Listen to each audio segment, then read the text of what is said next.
രാഹുൽ ഗാന്ധിയെ കണ്ട് രാജ്യം ഏറെ പഠിക്കാനുണ്ട്. അതിനു മുൻപ് മാനവും മര്യാദയും ലംഘിക്കുന്ന BJP നേതാക്കളും കുറേ പഠിക്കാനുണ്ട്. അമേഠിയിൽ അമ്പേ പരാജയപ്പെട്ട് നാണക്കേടിൽ നിൽക്കുകയാണ് മുൻ കേന്ദ്രമന്ത്രി സ്മൃതി ഇറാനി എന്ന് നമുക്കറിയാം. രാഹുൽ ഗാന്ധിയെ അമേഠിയിൽ തോൽപ്പിച്ച് MP-യും കേന്ദ്രമന്ത്രിയുമായിരുന്ന സ്മൃതി ഇറാനി കഴിഞ്ഞ 5 വർഷക്കാലം ജീവിതം കഴിച്ചു കൂട്ടിയത് തന്നെ മുഴുവൻ രാഹുൽ ഗാന്ധിയെ അപമാനിക്കാൻ വേണ്ടിയാണ്. എന്നാൽ മനസ്സുകൊണ്ട് വലിയ ധനികനായ രാഹുൽ ഗാന്ധി ചെയ്തത് കണ്ടാൽ നമിച്ചു പോകും. അതായത് ലോക്സഭാ തെരഞ്ഞെടുപ്പ് ഫലം പ്രഖ്യാപിച്ച് മാസം 1 കഴിഞ്ഞിട്ടും മുൻ കേന്ദ്രമന്ത്രി സ്മൃതി ഇറാനിയോടും മറ്റ് നേതാക്കളോടും അപമാനകരമായ ഭാഷയിൽ നിന്നും മോശമായി പെരുമാറുന്നതിൽ നിന്നും വിട്ടുനിൽക്കാൻ ജനങ്ങളോട് അഭ്യർത്ഥിച്ചിരിക്കുകയാണ് പ്രതിപക്ഷ നേതാവും റായ്ബറേലി MP-യുമായ രാഹുൽ ഗാന്ധി.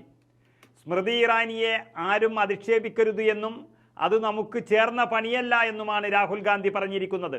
അതാണ് മനുഷ്യഗുണം എന്ന് പറയുന്നത്.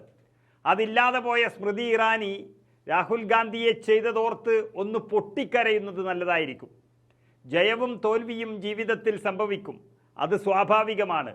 അതുകൊണ്ട് ശ്രീമതി സ്മൃതിയോട് അപകീർത്തികരമായ വാക്കുകൾ ഉപയോഗിക്കുന്നതിൽ നിന്നും മോശമായി പെരുമാറുന്നതിൽ നിന്നും വിട്ടുനിൽക്കാൻ ഞാൻ എല്ലാവരോടും അഭ്യർത്ഥിക്കുന്നു എന്നാണ് രാഹുൽ ഗാന്ധി അറിയിച്ചിരിക്കുന്നത്.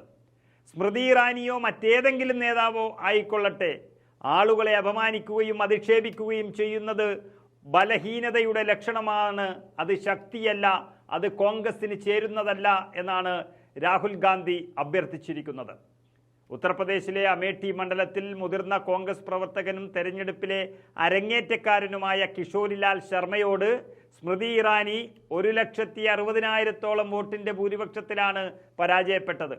തൻ്റെ നഷ്ടത്തിന് ശേഷം നടത്തിയ വാർത്താ സമ്മേളനത്തിൽ സ്മൃതി ഇറാനി എല്ലാ BJP പാർട്ടി പ്രവർത്തകർക്കും അനുഭാവികൾക്കും മണ്ഡലത്തിൻ്റെയും പാർട്ടിയുടെയും സേവനത്തിൽ അങ്ങേയറ്റം അർപ്പണബോധത്തോടും വിശ്വാസത്തോടും പ്രവർത്തിച്ചവരോടുമൊക്കെ നന്ദി പറഞ്ഞത് നമ്മൾ കണ്ടു.